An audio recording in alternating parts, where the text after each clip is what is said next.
Hello students, welcome to AB classes.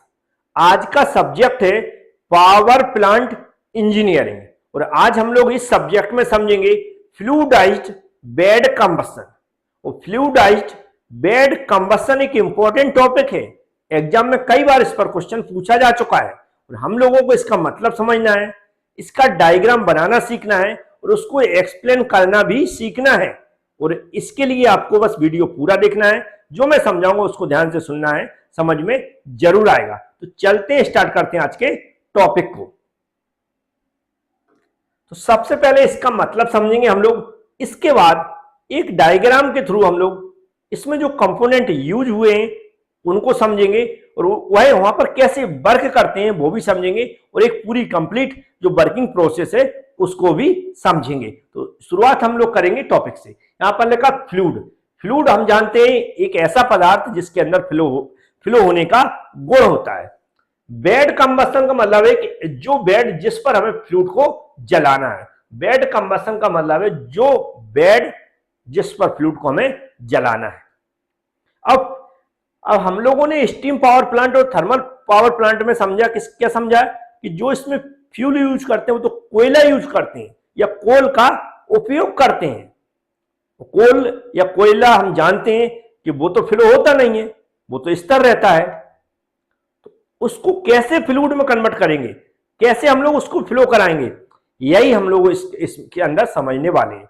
तो कोयला as a fluid जब हम उसका उपयोग करते हैं, उसका पाउडर फॉर्म बनाते हैं, तो पाउडर फॉर्म में कन्वर्ट करने के बाद, कोयले को पाउडर के फॉर्म में कन्वर्ट करने के बाद जो छोटे छोटे पार्टिकल्स होते हैं, जब हम किस पर, जो कंबशन बेड है जिस पर कोयले को जलाना है उस पर गिराते हैं, तो उसकी कोई वेलोसिटी तो होती नहीं है भाई। जो नॉर्मल वेलोसिटी होगी, ऊपर से नीचे भेज रहा है, वही वेलोसिटी होगी उसकी। तो वो जब बेड पे गिरेगा तो जहां पर गिरेगा वहीं रखा रह जाएगा। इससे क्या होता है, उसका जो प्रेशर है वो तो ड्रॉप हो जाता है। क्या होता है, प्रेशर ड्रॉप हो जाता है। और ऐसे फ्लूइड को जब वहां बेड पे वो गिर गया, अपनी अपनी जगह रखा हुआ है, उसको जलाते हैं हम। यदि उसको जलाते हैं तो वह एक तो सही से नहीं जलता, क्योंकि भाई अपनी अपनी जगह पड़ा हुआ है, वो उसके अंदर कोई इधर उधर घूमे, उसके जो पार्टिकल्स हैं वह इधर उधर नहीं हो रहे हैं, तो सही से नहीं जलते। जब जलते भी हैं तो वह जो कंबशन हमें मिलना चाहिए, जो फ्लो, जो हमें हीट मिलना चाहिए, वह हीट तेजी से नहीं मिल पाती या जल्दी वह नहीं जलता है। तो हम लोग क्या करते हैं, उस जो कोयले का चूर्ण है, जो कोयले का पाउडर है, उसको एयर के थ्रू हम क्या करते हैं, उसमें फ्लो का गुण उत्पन्न करते हैं। फ्लो का मतलब जब हम उसमें एयर सप्लाई करेंगे तो वह उसके पार्टिकल्स इधर उधर भागेंगे। किसके, कोयले के जो पार्टिकल्स इधर उधर भागेंगे, मतलब उसकी वेलोसिटी बढ़ेगी। क्या बढ़ेगी, वेलोसिटी बढ़ेगी। उसके लिए हमें क्या करना पड़ता है, जो बेड कंबशन यहां पर लिखा है, बेड कंबशन का मतलब बुरा नहीं है। बेड कंबशन का मतलब जिस पर कोयले को जलाते हैं उसमें नीचे छोटे छोटे छेद कर देते हैं। जब उस बेड में छोटे छोटे छेद कर देते हैं और नीचे से हम एयर फ्लो कराते हैं। जब नीचे से एयर फ्लो कराते हैं तो नीचे से जब एयर लगती है उसके ऊपर क्या कर रहा है, कोयले के पार्टिकल्स गिर रहे हैं, तो ऊपर को वो उछलते हैं। जो उछलते हैं मतलब उनकी वेलोसिटी बढ़ती है। तो ऐसे बेड यहां से हम क्या करते हैं, एयर को पास करा के जो फ्लूइड है, सॉरी जो कोयला है, जो पदार्थ है, जिसे हम एज ए कौन सा कोल के रूप में यूज कर रहा है, कोल का यूज कर रहा है एज ए फ्लूइड के रूप में, उसकी वेलोसिटी बढ़ती है। तो ऐसे बेड को हम लोग क्या बोलते हैं, यहां पर लिखा है फ्लूइडाइज्ड बेड बोलते हैं। क्या बोलते हैं, फ्लूइडाइज्ड बेड बोलते हैं, जिसमें हम लोग क्या कर सकते हैं, उस कोल की क्या बढ़ा रहे हैं, वहां पर हम वेलोसिटी बढ़ाकर उसको एज ए फ्लूइड के रूप में यूज कर पाते हैं। ठीक है। अब यहां पर क्या करते हैं, जब जो फ्लूइडाइज्ड बेड है, यदि इसकी वेलोसिटी और बढ़ा दी जाए और एयर को हम तेजी से पास करें, और एयर को तेजी से पास करेंगे तो और जो हमारे कोयले के पार्टिकल्स हैं उनमें और एयर जाएगी, तो वह ऊपर नीचे तेजी से उचकेंगे, पार्टिकल्स उचकेंगे, मतलब उनका टर्बुलेंस होगा, मतलब जो फ्लो होगा वो इधर उधर भागेंगे तेजी से, मतलब कोई स्ट्रीम बनेगी, लेकिन वो इतनी बनेगी कि अंदर बहुत तेजी से इधर उधर भागेंगे। जब ऐसे तेजी से भागेंगे, वहां पर हम कंबशन करते हैं, वहां पर कोयले को जलाते हैं, तो क्या होगा, और अच्छा फ्लो बनेगा, तेजी से जलेंगे क्योंकि उसमें एयर पास हो रही है, और जो हीट वहां पर जनरेट होगी वह हीट भी तेजी से आगे बढ़ेगी। इस प्रकार का जो वहां पर हम कंबसन कर रहे हैं, जो फ्लूइड की वेलोसिटी को बढ़ाकर, तो उसे हम क्या बोलेंगे, फ्लूइडाइज्ड बेड कंबसन बोलेंगे। मुझे उम्मीद है समझ में आ गया होगा। नहीं समझ में आया तो जैसा मैंने समझाया है, यदि आपने वह सुन लिया है और फिर इसको पढ़ लिया तो बहुत अच्छे समझ में आ जाएगा। अब डायग्राम के थ्रू हम लोग इसको पूरी प्रोसेस समझेंगे तो और अच्छे समझ में आ जाएगा। ये जो डायग्राम है इसको बनाना सीख लें, उसको एक्सप्लेन करना सीख लें। 2D डायग्राम बनाना याद रखें। तो यहाँ पर आप देख सकते हैं, सबसे पहले यहाँ पर दिख रहा है इसमें कोयला भरा हुआ है पाउडर के रूप में, जैसा मैंने बताया। कोयला भरा हुआ है छोटे छोटे पार्टिकल्स के रूप में, ऐसा हम बोल सकते हैं। यहाँ पर दिख रहा है लाइमस्टोन है। लाइमस्टोन क्या करता है, इसको जलने में मदद करता है। जो इसकी इंप्योरिटीज होती हैं, कह सकते हैं जो गंदगी होती है, उसको हटाने में मदद करता है। जो बैड पार्टिकल्स होते हैं, बैड मतलब बुरे पार्टिकल्स होते हैं, उनको ये क्या करता है, अलग कर देता है। और जो फ्रेश वहां पर हीट जनरेट हो रही है उसको आगे बढ़ा देता है और अच्छा कोयला वहां पर जलता है, जिससे अच्छी हीट मिलती है। तो हम इसमें लाइमस्टोन का यूज करते हैं। इधर से कोयला आ रहा है जो कि यहाँ दोनों मिक्स हो रहे हैं। यहाँ पर क्या हो रहा है, दोनों मिक्स हो रहे हैं। क्या है, कोल एंड लाइमस्टोन फीड लगा हुआ है। कोयला यहाँ छोटे छोटे पार्टिकल्स के रूप में या फिर पाउडर के रूप में आ रहा है, लाइमस्टोन यहाँ पर आ रहा है, दोनों यहाँ पर इसके अंदर मिक्स हुए। यहां पर आप देख सकते हैं ये हमारा फ्लूइडाइड एयर तो दिख रहा है, लेकिन ये क्या है, एयर डिस्टर्बेंस हो गया जी। हमारा क्या है, यहाँ पर जो पूरा चैम्बर दिख रहा है जी, यहाँ पर छेद, इसको मैं साफ कर देता हूं। यहां पर देखो छोटे छोटे छेद बने हुए हैं, छोटे छोटे छेद। इसके अंदर इस पूरा बॉक्स है, इसे हम बोल सकते हैं कंबसन चैम्बर है, जो कि बॉयलर के अंदर होता है, जहां पर एक बेड बना रहता है। बेड के ऊपर एक कोयले के पार्टिकल्स होते हैं, वह जलाए जाते हैं, जहां से हीट उत्पन्न होती है। तो हमने मान लिया ये वही बना हुआ है। यहां पर क्या हो रहा है, जो लाइम और जो कोयला है वो मिक्स होकर इसके अंदर आ रहा है। ठीक है, इसके अंदर आ रहा है। अब इसको जलाना है। सबसे पहले इसको स्ट्रीम के रूप में कन्वर्ट करना है। इसकी ऊपर नीचे कण ऐसे होंगे, वाइब्रेट होंगे, तेजी से होंगे, जिससे क्या वो बेड पे न रखे रहें। रखेंगे तो उतने अच्छे नहीं जल पाएंगे, है ना। तो इसलिए हमने क्या किया, यहाँ पर दिख रहा है एयर, फ्लूइडाइज्ड एयर, मतलब जो एयर है यहाँ से पास हो रही है वह तेजी से कहां हो रही है, फ्लूइड के अंदर पास हो रही है। फ्लूइडाइज्ड एयर मतलब फ्लूइड के लिए यूज हो रही है। तो जो यहाँ पर फ्लूइड यूज किया मैंने कोयले के रूप में, तो कोयले को हमने फ्लूइड कब बोला, जब उसको हमने इसमें एयर पास कराया और फ्लूइड एज ए स्ट्रीम के रूप में काम कर रहा, मतलब उसके पार्टिकल्स मूविंग में गति कर रहे हैं। इसके अंदर कंबसन चैम्बर के अंदर गति कर रहे हैं। तो उसके लिए एयर पास करा रहा है, इसलिए वो गति कर रहा है। जब एयर पास करा रहा है उसको हमने कंबसन किया, तो और बहुत अच्छे से जले वो। लाइमस्टोन क्या मदद कर रहा है, वहां पर जो बेड पार्टिकल्स है वो उसको नीचे यहाँ पर अलग सेपरेट कर रहा है। वो अच्छा जो कोयला है वो वहां पर जल रहा है, मतलब अच्छी गैसेस यहाँ पर जल रही हैं।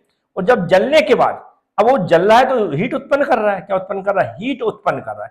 जब हीट उत्पन्न कर रहा है तो हमें हीट से क्या चाहिए, यहाँ पर हीट का यूज कर रहे हैं हम वाटर को गर्म करने के लिए। किसको, वाटर को गर्म करने के लिए, क्योंकि हम जान रहे हैं स्टीम पावर प्लांट में इसका यूज कर रहे हैं, या फिर थर्मल पावर प्लांट में यूज कर रहे हैं। तो उसके लिए तो यहाँ पर क्या वाटर ट्यूब लगी हुई है, वाटर ट्यूब लगी है। यहाँ से वाटर इन कर रहा है तो यहाँ से स्टीम के रूप में आउट कर रहा है, जिसका मतलब होता है कि जो हीट है, यहाँ पर जो हीट है उसका उपयोग जो ट्यूब को गर्म करने में हो रहा है। किसको, ट्यूब को गर्म करने में हो रहा है। जब ट्यूब गर्म हो रही है तो उसके अंदर जो वाटर है वह किसमें, स्टीम में कन्वर्ट हो रहा है, क्योंकि वाटर ट्यूब के अंदर है वह गर्म हो रहा है। ट्यूब की सरफेस गर्म होती है, ट्यूब की सरफेस की हीट कौन ले रहा है, वाटर ले रहा है, तो वाटर गर्म होगा, वाटर स्टीम में कन्वर्ट हो रहा है। तो स्टीम का जो भी उपयोग हुआ है हम ले रहे हैं। आगे आप देख सकते हैं यहां पर और भी जो हीट यहां से उठेगी, ये तो यहां डायरेक्ट ले ही रहा है, लेकिन इसके बाद भी जो हीट ऊपर को जा रही है, हीट कहां जा रही है, ऊपर को जा रही है, याद रखें। क्योंकि यहां से हम एयर पास करा रहे हैं, यहां से एयर पास करा रहे हैं, तो एयर यहां पर तो जो पार्टिकल्स हैं कोयले के वो तो जल रहे हैं इधर उधर चिपके है, इधर उधर चिपके, मतलब उनकी टर्बुलेंस फ्लो है, टर्बुलेंस फ्लो हो रहा है क्योंकि हमने वेलोसिटी बढ़ा दी है एयर के थ्रू। तो यहाँ पर इसके अलावा जो हीट, सिर्फ हीट की बात कर रहा है, जो ऊपर को उठेगी, ये पाइप से टकराने के बाद जो हीट या जो गैस है, गैस है, गर्म हीट है, वह ऊपर को उठेगी। ऊपर भी हमने क्या किया, वाटर का एक और फ्लो बना दिया। यहाँ पर आप देख सकते हैं, तो हो सकता है कम हीट, कम टेम्परेचर की, कम प्रेशर की हो, लेकिन स्टीम, इस स्टीम का भी उपयोग हो सकता है। तो वहां के लिए आप देख सकते हैं यहाँ पर भी हमने वाटर ट्यूब लगा दी, जो वाटर यहाँ से इन हो रहा है, यहाँ से स्टीम बन रही। अब इससे टकराने के बाद थोड़ी हो सकता है जो हीट है उसका टेम्परेचर डाउन हो जाता है, थोड़ा प्रेशर भी कम हो जाता है, लेकिन वो बाहर एटमॉस्फेयर में छोड़ेंगे तो हमारी क्या होगी भाई, उससे हीट लॉस होगी। जब हीट लॉस होगी, लेकिन वो हीट हमारी पूरी तरह लॉस ना हो, उसका हम कुछ उपयोग कर लें, उसके लिए यहाँ पर आप देख सकते हैं आगे इसका कनेक्शन इसमें कर दिया। यहाँ पर डस्ट कलेक्टर बना दिया। डस्ट कलेक्टर मतलब अब यहाँ पर टकराने के बाद पाइपों से हो सकता है उसमें कुछ डस्ट आ जाए, तो उसको यहाँ पर क्या डस्ट, जो डस्ट कलेक्टर है वहां पर जो भी कोयले के पार्टिकल्स हैं या जो ऐसे पार्टिकल्स जो कम जल पाए उसको यहाँ पर सेपरेट कर देता। जो कम जले हुए पार्टिकल्स या जो पूरी तरह नहीं जल पाए, कुछ वहां पर राख भी हो सकती है ना, अस भी हो सकती है, तो वह इसमें सेपरेट करेगी और जो फिर से जो कंबसन चैम्बर है उसके अंदर भेज देगी, क्योंकि कुछ पार्टिकल्स ऐसे होंगे जो नहीं जले प्रॉपर तरीके से, तो फिर से इसमें वो जल जाएंगे, वो बाहर जाके वेस्ट नहीं होंगे। और जो प्योर गैस है जिनको हम बाहर भी छोड़ सकते हैं, उनका उपयोग कर रहे हैं। कैसे उपयोग कर रहे हैं यहाँ पर समझे।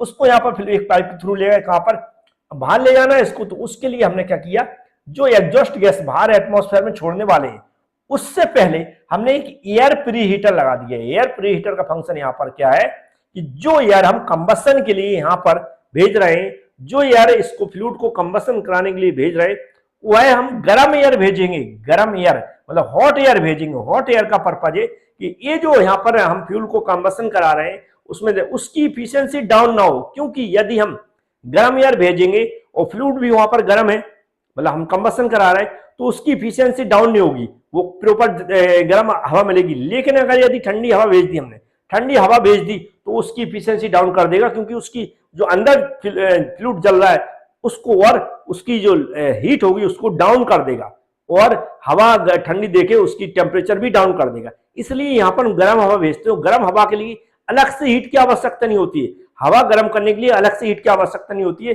जो हीट वेस्टेज जा रही है उसी का उपयोग कर लिया हमने यहाँ पर एयर प्री हीटर में। तो जो यहाँ से फैन से बाहर से एयर सक करके जो एयर हम यहाँ पर कंबसन चैम्बर में भेज रहे हैं, उसको हम कहां से, एयर प्री हीटर से गुजारते हैं। एयर प्री हीटर से यहाँ पर जो हॉट एयर निकलती है वह कहां जा रही है, फिर से यहाँ पर एयर जो कंबसन चैम्बर है, जो बेड बना हुआ है, बेड में जो छेद बनाए उस नीचे से छेद से नीचे से हम एयर को फ्लो करा रहे हैं, जिस फ्लूइड ऊपर को उचिक सके, एक जगह हमारे रखे ना रहे। रखे रहेंगे तो सही से नहीं जल पाएंगे, इसलिए ऊपर को चिकते रहे, जिसे हमने टर्बुलेंस फ्लो बोला है, स्टार्टिंग में इंट्रोडक्शन में लिखा है। उसका मतलब फ्लूइड, ऐसे फ्लूइड के पार्टिकल्स चिकते रहे और वो वहां पर प्रॉपर तरीके से जल सके।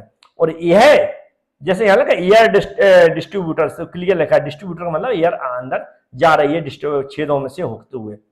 ये प्रोसेस कंटिन्यू बार बार रिपीट होती रहती है, और इसी को हम क्या बोलते हैं, फ्लूइडाइज्ड बेड कंबसन एक प्रोसेस बोलते हैं। तो मुझे उम्मीद है समझ में आ गया होगा। इसका उपयोग हम लोग थर्मल पावर प्लांट या फिर स्टीम पावर प्लांट में करते हैं, जहां पर बॉयलर के अंदर हमें कोयला है उसको जलाना पड़ता है वाटर को गर्म करने के लिए, और वाटर से स्टीम में कन्वर्ट करने के लिए, जो कि हम देख सकते हैं वाटर को हमने स्टीम में कन्वर्ट कर लिया। और ये पूरी हमारी कोयला को कैसे जलाते हैं प्रोसेस मैंने बता दी है। उम्मीद है समझ में आ गया होगा। इसको आप बड़े आसानी से एक्सप्लेन कर पाएंगे।